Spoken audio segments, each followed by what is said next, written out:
Olá amigos, domingo 5 de março, chegamos aí na leitura, hashtag 523, o que é esse hashtag 523? 500, para você que chegou agora, 523 dias consecutivos fazendo a leitura do guia do estudo da Palavra de Deus. Estamos aí na lição número 7 e esse primeiro trimestre do ano, nós estamos discorrendo sobre administradores fiéis à espera do Mestre. E o título de hoje é O Rico Insensato. Começamos com a questão número 1 de leitura de Lucas capítulo 12, do verso 16 ao verso 21. A pergunta é: qual é a mensagem relevante nesse texto? Que repreensão o Senhor fez ao insensato? O que isso nos diz a respeito de como deve ser nossa atitude em relação ao que possuímos? A palavra aqui fala de um rico, que olhou aí para o seu campo, para a sua plantação, que estava próximo, e pensou: eu não tenho lugar mais para guardar, o que eu vou fazer? E aí ele pensou consigo mesmo: vou derrubar todos os celeiros que tenho, vou construir celeiros ainda maiores, para que eu possa guardar tudo, guardar todos os meus bens, e depois posso dizer para minha alma: come, beba, folga-te, regala-te, seja feliz, aproveite. E a palavra diz assim, a pergunta diz assim: que repreensão o Senhor fez ao insensato? O que isso nos diz a respeito de como deve ser a nossa atitude em relação ao que possuímos? Bom, a minha resposta foi que mostra que, embora não seja pecado ter posses, o perigo é a posse nos ter. Aquilo que nós viemos falando já durante várias semanas. Porque dessa maneira nós nos tornamos egoístas. E Deus nos ensina que o maior serve o menor. Por exemplo, Provérbios capítulo 22, verso 9 diz que o homem generoso será abençoado, porquanto ele reparte o pão com o necessitado.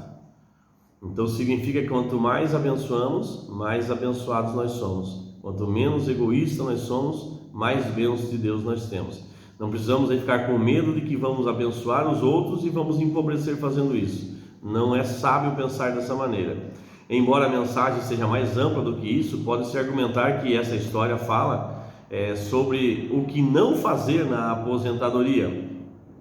Por exemplo, a verdadeira aposentadoria está, eu escrevi aqui, em repartir, segundo Eclesiastes capítulo 11, verso 1 e 2, eu sempre cito, porque você leia os textos citados aqui também, incito você a fazer isso, que diz assim: lança o teu pão sobre as águas, porque depois de muitos dias você receberá de volta. Reparte com 7, ainda com 8, porque você não sabe o que vai acontecer no dia de amanhã, o mal que virá sobre a terra.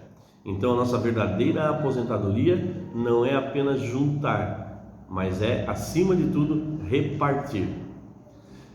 Portanto, se alguém está encerrando a carreira profissional para gastar seus recursos acumulados consigo mesmo, deve ter cuidado e levar a sério essa história. O problema não está em trabalhar, acumular bens e enriquecer. O problema é a atitude.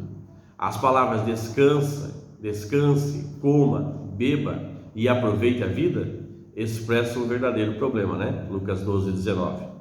Ellen White escreveu aqui em Parábolas de Jesus, página 146. A aspiração daquele homem não era a mais elevada do que os animais que perecem. Veja só, a aspiração daquele homem não era mais elevada do que os animais que perecem. Ellen White comparou essa situação desse homem com os animais. Vivia como se não houvesse Deus, nem céu, nem vida futura, como se tudo que possuía lhe pertencesse e nada devesse a Deus e nem aos homens. Sendo assim, se tendo recebido as bênçãos de Deus, só pensamos em nós mesmos, ignoramos os outros e a causa de Deus, seguimos o exemplo do rico louco. A parábola não sugere que o rico fosse preguiçoso ou desonesto. O problema era a maneira de gastar seus recursos. Como não sabemos o dia da nossa morte, devemos estar sempre prontos, vivendo para cumprir a vontade de Deus, em vez de levar uma vida egoísta. A perspectiva bíblica, geralmente, é que uma pessoa trabalhe e produza enquanto ela é capaz. Agora, olha só essa curiosidade. Os autores dos livros de Daniel e Apocalipse estavam, muitos acreditam, na casa aí, na perspectiva da vida deles de 80 anos. quando completaram seu trabalho numa época em que a expectativa de vida girava em torno de 50. Olha só, acreditava-se que Daniel estava aí na casa dos 80, vivendo numa época em que a perspectiva de vida era 50. Ou seja, eles foram abençoados com quase o dobro de vida. Por quê? Serviam a Deus com integridade, com fé e confiança.